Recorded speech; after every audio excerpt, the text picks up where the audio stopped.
ബസ്സിടിച്ച് ഗൃഹനാഥൻ നഷ്ടപ്പെട്ട വേർപാടിന്റെ തീരാദുഃഖത്തിൽ പകച്ചു നിൽക്കെ കേസുകളുടെ പ്രഹരം കൂടി ഏൽക്കേണ്ടി വരുന്ന അവസ്ഥയാണ് പള്ളുരുത്തിയിലെ ഒരു കുടുംബത്തിന്. കഴിഞ്ഞ ദിവസം മരുന്നുകടയിൽ വെച്ചാണ് സജിമോൻ എന്ന ബസ് പള്ളുരുത്തി സ്വദേശി സജിയുടെ ജീവനെടുത്തത്. എന്നാൽ അപകടത്തിന് കാരണമായ സജിമോൻ ഗ്രൂപ്പിന്റെ 2 ബസ്സുകളുടെ ചില്ല് തകർത്തെന്നാരോപിച്ച് ബസ്സുടമ നൽകിയ പരാതിയിൽ മരിച്ച സജിയുടെ മകന്റെ സുഹൃത്തിനെ സജിയുടെ വീട്ടിൽ നിന്നും പള്ളുരുത്തി പോലീസ് കസ്റ്റഡിയിലെടുത്തു. തങ്ങൾ നിരപരാധികളാണെന്ന് പലതവണ ആവർത്തിച്ചു പറയുന്നുണ്ടെങ്കിലും വ്യക്തമായ തെളിവിന്റെ അടിസ്ഥാനത്തിലാണ് യുവാവിനെ കസ്റ്റഡിയിലെടുത്തതെന്ന് പോലീസ്. പള്ളുരുത്തി മരുന്നുകടയിൽ ബസ്സിടിച്ചു കയറി കൊല്ലപ്പെട്ട സജിയുടെ കുടുംബം നീതിക്കായുള്ള പോരാട്ടത്തിലാണ്.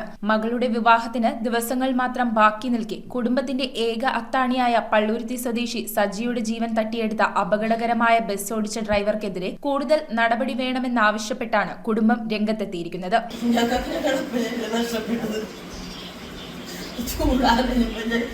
ഈ ബസ്സിടിച്ച് വന്നാണ് ഞാൻ ഡ്രൈവറെ പിടിക്കാതെ ആരോഗ്യം പറഞ്ഞ് കല്യാണവരെ അന്വേഷിച്ചാണ് ഇവർ നടക്കണം.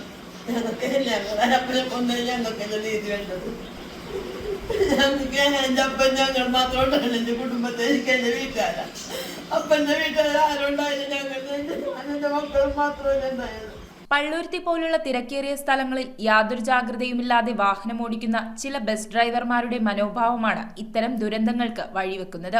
ഡ്രൈവർമാരുടെ അമിത വേഗതയും അശ്രദ്ധയും മൂലം നിരപരാധികളായ മനുഷ്യരുടെ ജീവൻ പൊലിയുമ്പോൾ വിയോഗത്തിന്റെ തീരാ ദുഃഖത്തിനിടയിലും കോടതിയും കേസും കയറേണ്ടി വരുന്ന കുടുംബത്തിന്റെ അവസ്ഥ അങ്ങേയറ്റം ദയനീയമാണ്. CCTV ദൃശ്യങ്ങളിൽ ഡ്രൈവർ അപകടകരമായ രീതിയിൽ വാഹനമോടിച്ചതാണ് സജിയുടെ മരണത്തിന് കാരണമായതെന്ന് വ്യക്തമായെന്നും അതിനാൽ പ്രതിക്കെതിരെ കടുത്ത നടപടിയുമായി അധികാരികൾ മുന്നോട്ടു പോകണമെന്നുമാണ് കുടുംബം ആവശ്യപ്പെടുന്നത്. അവർക്ക് കൊന്നേനല്ല നോക്കണേ, വണ്ടിക്ക് എന്തോ പറ്റി അതിനാണ് അവർ ചോദിക്കണത്. കൊന്നതിന്റെ കാര്യം എപ്പോഴും പറയാനുള്ള കൊന്നവനാ അന്ന് തന്നെ മാറ്റി, അന്ന് തന്നെയാണ് കടത്തിവിടുന്നത്. അപകടത്തിന് കാരണമായ സജിമോൻ ഗ്രൂപ്പിന്റെ 2 ബസ്സുകളുടെ ചില്ല് തല്ലി തകർത്തെന്ന ആരോപണവുമായി മരിച്ച സജിയുടെ മകന്റെ സുഹൃത്തിനെ പള്ളുരുത്തി പോലീസ് കസ്റ്റഡിയിലെടുത്തു. മരണം സംഭവിച്ചതിന്റെ ആഘാതം വിട്ടുമാറും മുൻപേ ചെയ്യാത്ത കുറ്റത്തിന് തങ്ങൾ ശിക്ഷിക്കപ്പെടുകയാണെന്നും ഈ കേസിൽ യാതൊരു പങ്കും തങ്ങൾക്കില്ലെന്നും കുടുംബവും ബന്ധുക്കളും ഒരുപോലെ പറയുന്നു.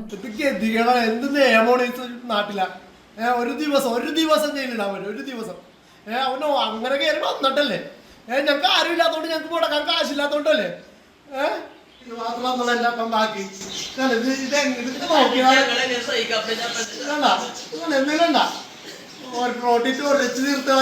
എന്നാൽ വ്യക്തമായ തെളിവിന്റെ അടിസ്ഥാനത്തിലാണ് യുവാവിനെ കസ്റ്റഡിയിലെടുത്തതെന്നാണ് പള്ളുരുത്തി പോലീസ് വ്യക്തമാക്കുന്നത്. News bureau, Kochi. Premium quality granite, tiles, stone, AEC block, sanitary തുടങ്ങി ഫ്ലോറിംഗിന് ആവശ്യമായ എല്ലാ മെറ്റീരിയൽസും ഏറ്റവും കുറഞ്ഞ വിലയിൽ ഇവിടെ ലഭ്യമാണ്. തറയിൽ ഗ്രാനൈറ്റ്സ്, MLA റോഡ്, പള്ളുരുത്തി.